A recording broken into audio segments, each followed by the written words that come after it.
The story of Dr. Kildare.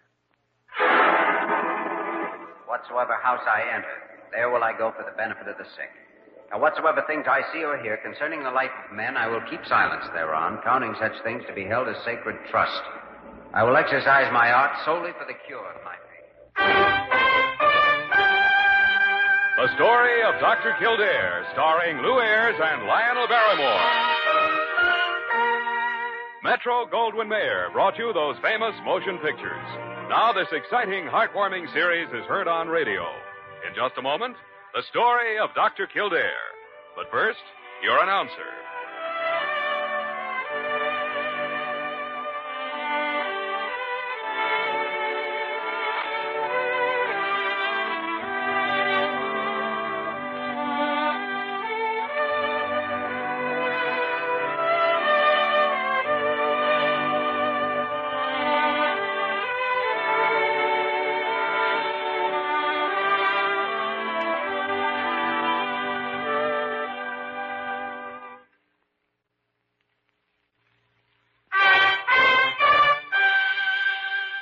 Now, the story of Dr. Kildare, starring Lou Ayres as Dr. Kildare and Lionel Barrymore as Dr. Gillespie. Oh, Dr. Kildare, Dr. Gillespie, come quickly. Confound it, Parker. Why are you all in a flutter? It's Police Captain Daggett. He's in emergency. He's been shot. Shot? Come on, Dr. Gillespie. When did it happen? Well, they just brought him in. He's in here. Hi, Doc. Hi, Daggett.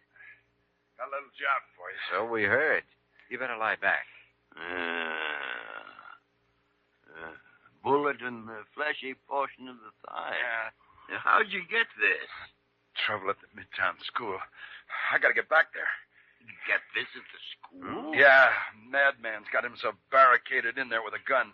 You know, that new kindergarten playhouse in the middle of the courtyard? Oh, are there any children in there? Doc, we don't know. I tried to get into him, and I got this. The whole precinct is there. We better get back there with you. Parker, go get Kildare a probe.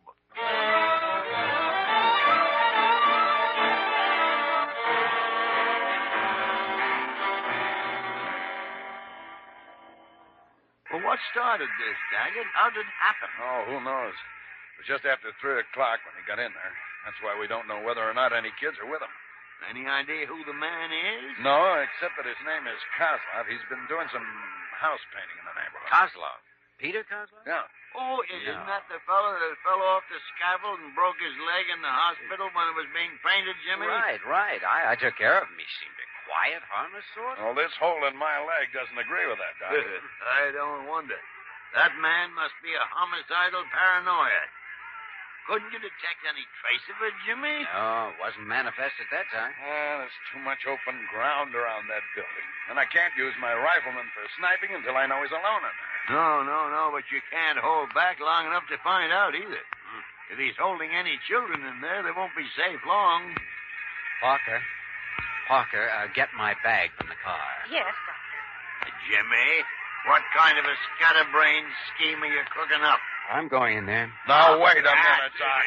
I'm not going to raise you responsible for you getting yourself shot. I can't let you do it. Neither can you risk the possibility of leaving children in there with him. Here's the bag, Dr. Kildare. Thanks. Well, Daggett, Kildare's right.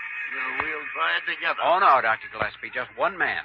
Kozlov knows me. Oh, but confound I helped Jimmy. him when he was hurt. It may make him hesitate about harming me.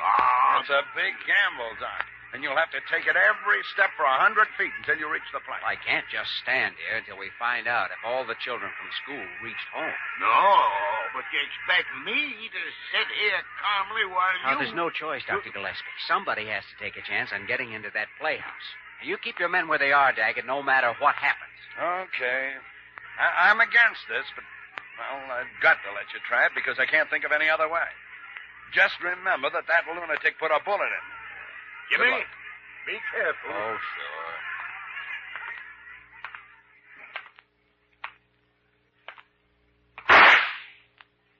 You ought to be more careful with that gun, Pete. You almost hit me.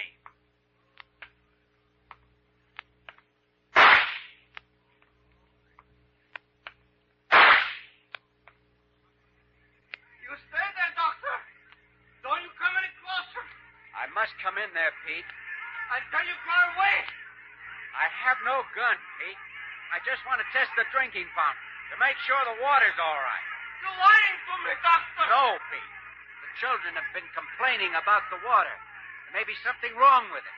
You'll want some yourself if you stay in there.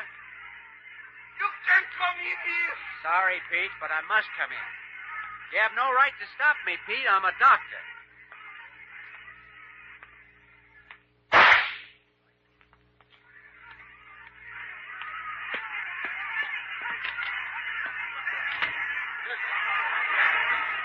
Good boy, Jimmy. Good boy. He made it, Doc. He made it. Well, he got in alive, if that's what you mean. But getting out alive may be a different proposition. Unless we can give him some help. Oh, what can I do? I need one of your men. Have him go to Cosloff's home and see if he has a wife or a relative or even a friend who might have some influence with him. Okay, you gonna wait here? Wait for what? For Kildare to get shot? I gotta get back to the hospital. Well, what can you do there? Look up Cosloff's hospital record and try to diagnose a mental illness by reading reports about a broken leg.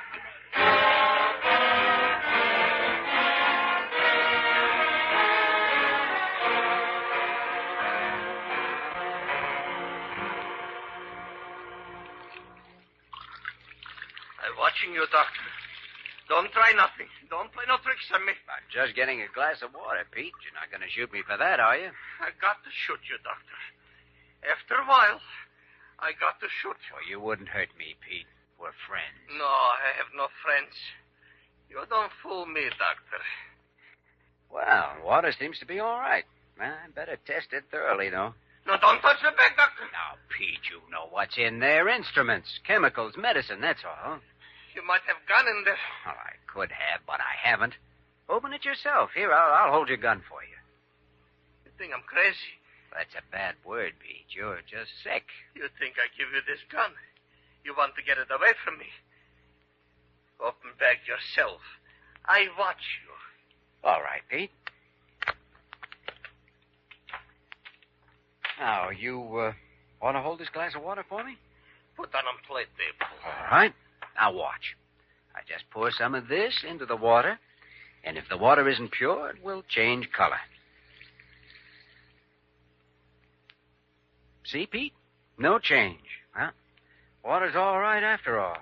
What you put in there? Well, just a simple chemical. You put in poison. That's ridiculous, Pete. Here, taste it. Put poison in there? You try fool me, Doctor, but I know all about everything. I know what you... It's only the telephone, Pete. I'll answer it. No. That's them. They're out there. They send you in to trick me. I wanted to come in, Pete, to be on your side. Maybe I can find out what they intend to do out there. You can come over and stand right beside me. Near window? You want to get me near window? No, and you can stand right where you are then. I can't get away. All right. Tell them go away. Tell them go away or I kill you. Hello? Kildare, Captain Daggett. Did you get him under control? Not yet.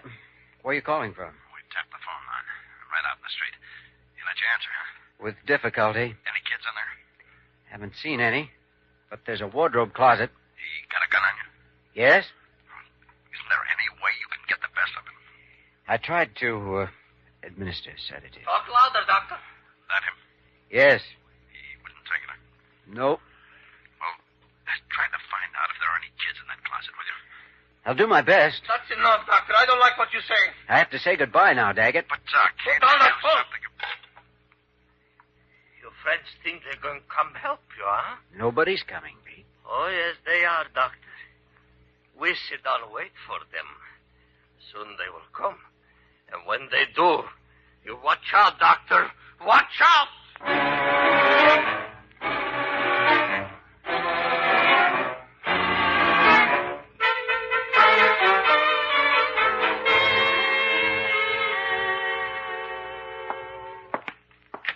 Parker! Parker! Yes, Dr. Gillespie. Did you call me? Did I call you? Parker, every hog in Arkansas is liable to be converging on this hospital as a result of my calling you.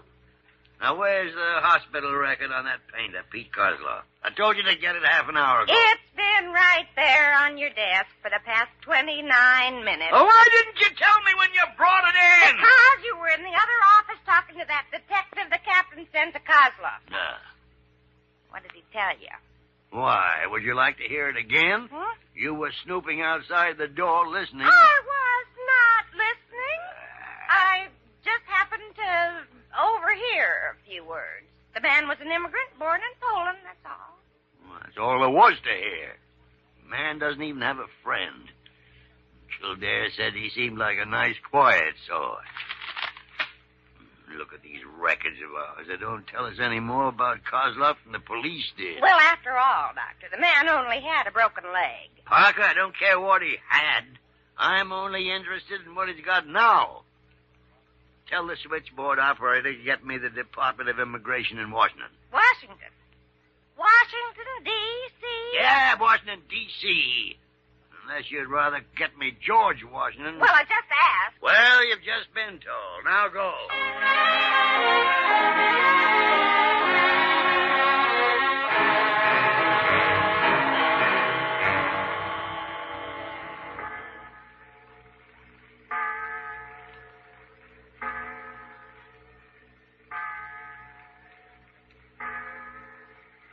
It's the clock in the insurance tower, Pete. 6 o'clock. Time for children to be sitting down to dinner. Why you always talk about children? Well, because I'm fond of them. Seen them playing around here in the daytime. Are there any children here now, Pete?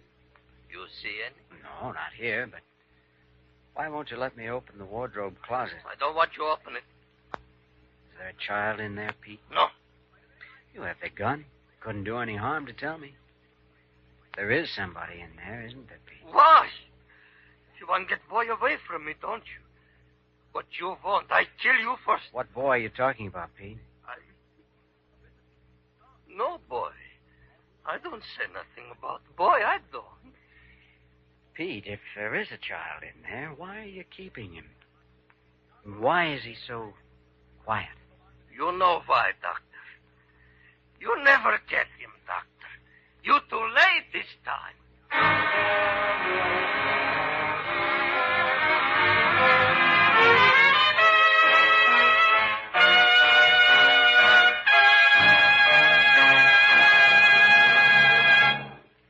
We return to the story of Dr. Kildare in just a moment.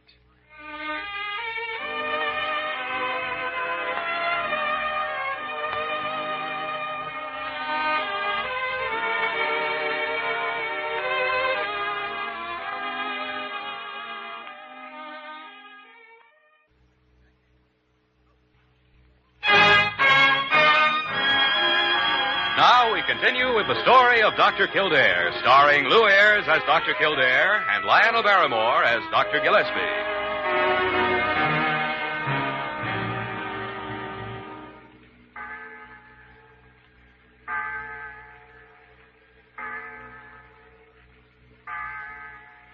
It's 8 o'clock, Pete. It's dark in here. Can't we turn on the lights? Turn on lights so they can see us better from out there and we can see them. No, Doctor. No lights. Sooner or later, you know that. Well, they're calling from outside now. Maybe they're tired of waiting.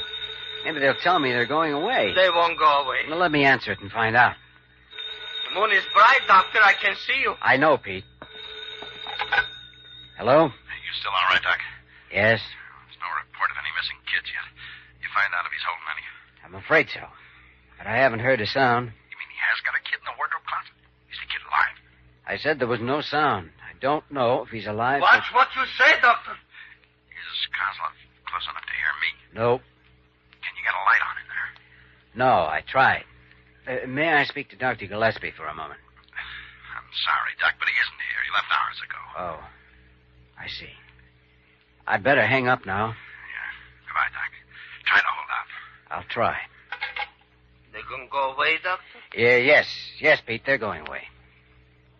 I don't hear you tell them go away, Doctor. You don't tell them go away like you say. I forgot, Pete. I warn you what will happen. I warn you.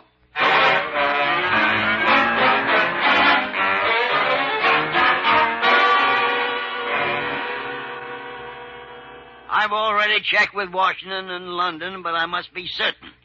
Call me if you can reach the ambassador. I'm at Blair Hospital, New York City. Goodbye. Dr. Gillespie, I just come down the hall. I know you came down the hall or you wouldn't be here, Parker. There's no other way to get here. Now get to the point. It's Dr. Carew. I saw him. Oh, he's foaming. He's seething. Well, tell him to go and sit on Mount Vesuvius, and it'll never be noticed. How about that call I placed to AMG headquarters in Berlin? All right, Doctor, all right.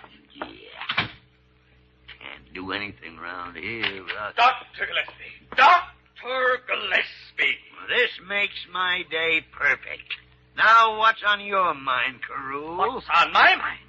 What can possibly be on yours? Phone calls, long-distance phone calls. More than $100 worth. All I can tell you is don't let your blood pressure go up with the amount. It's liable to hit 1,000. 1,000? But, Dr. Gillespie, you talked to Washington for hours, and then to England. And next, Germany. I can't get away for a vacation, so I'm taking a trip around the world by phone. Dr. Gillespie. For your information, Dr. Carew, Kildare's in a school building with a homicidal maniac. And if he's ever going to get out of there, we need information. But how will I explain the expense of these overseas calls? I'm responsible, Dr. Gillespie. I have to answer to the board. After all, we conduct exchange of medical information with hospitals all over the world by mail. Confound it, Carew! Do you think that paranoia in there with Kildare is going to become his roommate while we write overseas? I only know what my responsibility is, Dr. Gillespie, and I can't see that. Dr. Carew, I'm trying to do several years of psychiatry on a man I've never seen. And it all has to be done by telephone in a matter of hours. And if I'm wrong, Kildare is as good as dead. Are you going to stand there and rage about the phone bill? Well, Your Berlin party is on the line, Dr. Gillespie. Berlin? Who are you calling in Berlin? Adolf Hitler. Now get out of here. He doesn't want anybody to know he's still alive.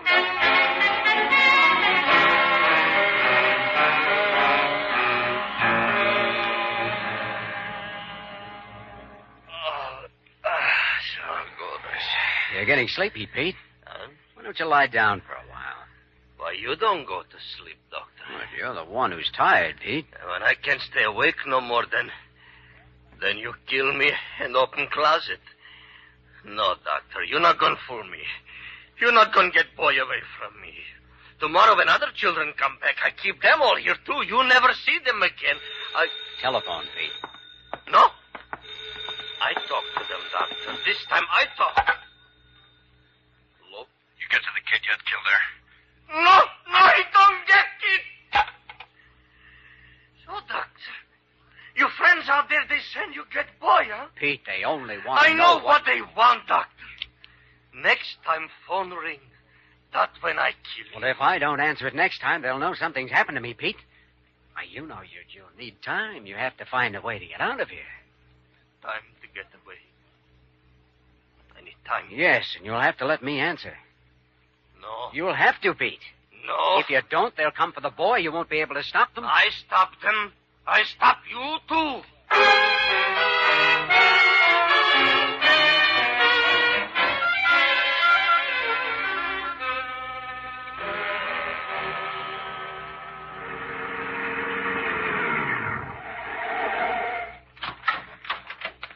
Is he still all right, Daggett? Oh, Doc, I don't know. Well, I got something that may help him. You still got that phone tapped? Yes, but Cosloff answered the last time. Something's wrong. I'm going to have to let my men move in soon. You do, and that man in there'll kill Jimmy. Let me try calling. Okay, Doctor. Hello, Captain Daggett again, operator. Ring that line you've been holding for me. All right, Doctor, it's ringing here. Why doesn't Kildare answer? Oh, Doc, I'm afraid we're going to have to move in on it. Hello. Jimmy, you all right? To coin a phrase, I'm doing as well as can be expected. You got your answer, though. Yeah. It's the last time, I'm afraid. I need any help I can get. Quick. Jimmy, I can give you the keys to a tortured mind. Be careful now how you go about using them. I understand. Cosloff was a displaced person in Europe. Mm-hmm. He'd been in a concentration camp. Oh, so that's it. He had a bad time, Jimmy. His hometown suffered cruelly during the war. The thing that'll help you most isn't pleasant. It concerns a school. That's what I need. Go ahead. The invaders took the children out of school and sent them away as a reprisal for resistance. Mm-hmm. Cosloff had a son in that school, Jimmy. Then I don't think there's really a child in here. No, neither do I, Jimmy. He's recreated his son in his imagination, and he's trying to protect him from imaginary enemies. Thank you, Dr. Gillespie. Jimmy. Now, that's a very sick man. I know. Go carefully with him. Once you start prying into his mind, that's when he'll be liable most to kill you.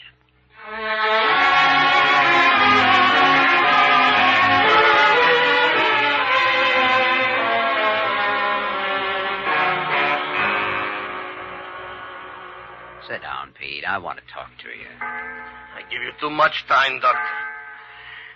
But you lied to me. You don't send them away. Listen. It's 10 o'clock. So it is, Pete. My bedtime and yours. Bedtime of most good people. I give you 1 more hour to pray, Doctor. 1 more hour till clock strike 11. Then I kill you. That's too bad, Pete, because I like the sound of that clock. I've listened to it nights at the hospital. Even when I was a kid, I listened to one just like it. The village clock in my hometown. Shut up. You know, every town should have a clock like that. Even a big city like this one. It's a peaceful sound. Most towns all over the world used to have them. But, of course, some of them have been destroyed. My home was clock like that. Oh?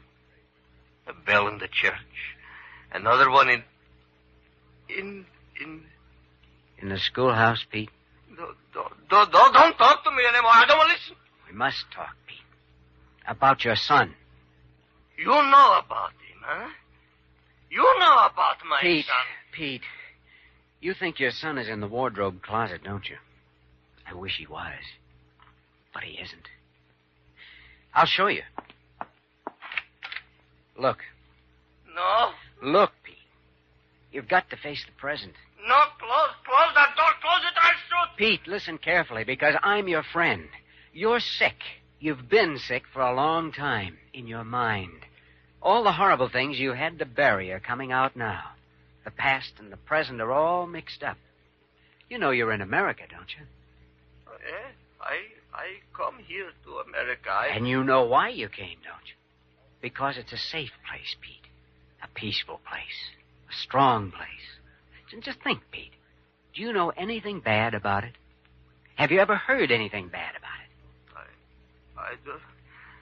I don't know. You're asking too many questions. You know it's wrong to kill a man, don't you, Pete? I don't want you. Make me you, and there's out there waiting. You don't have to protect your child, Pete. Huh? He's in good hands where no human can ever harm him. You mean with God? Yes. And you believe that. That's why you didn't kill me. Because if you were going to kill me, you'd have done it before, while I was walking up to get into this building. You can't kill anybody, Pete. Because you're a good man. My son. Doctor, he was only 7 years old. Give me that gun, Pete. I'm going to take you someplace where we can make you well.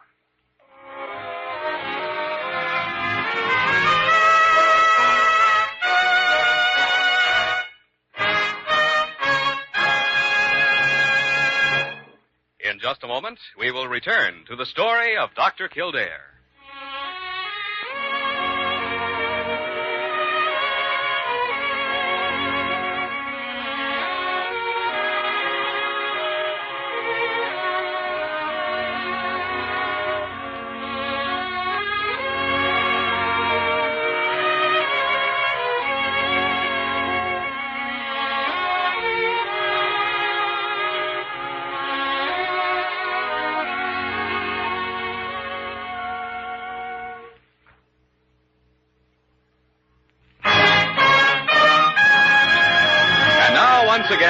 story of Dr. Kildare, starring Lou Ayres as Dr. Kildare and Lionel Barrymore as Dr. Gillespie.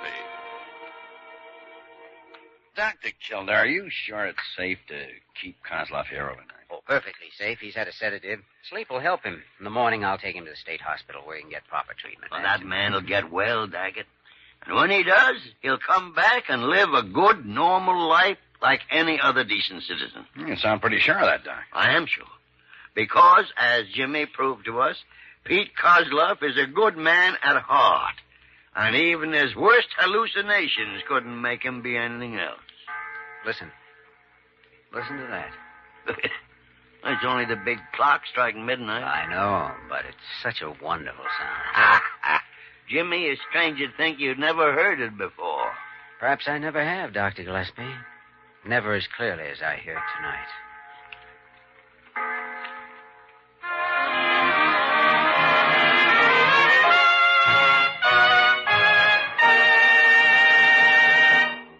You have just heard the story of Dr. Kildare, starring Lou Ayres and Lionel Barrymore.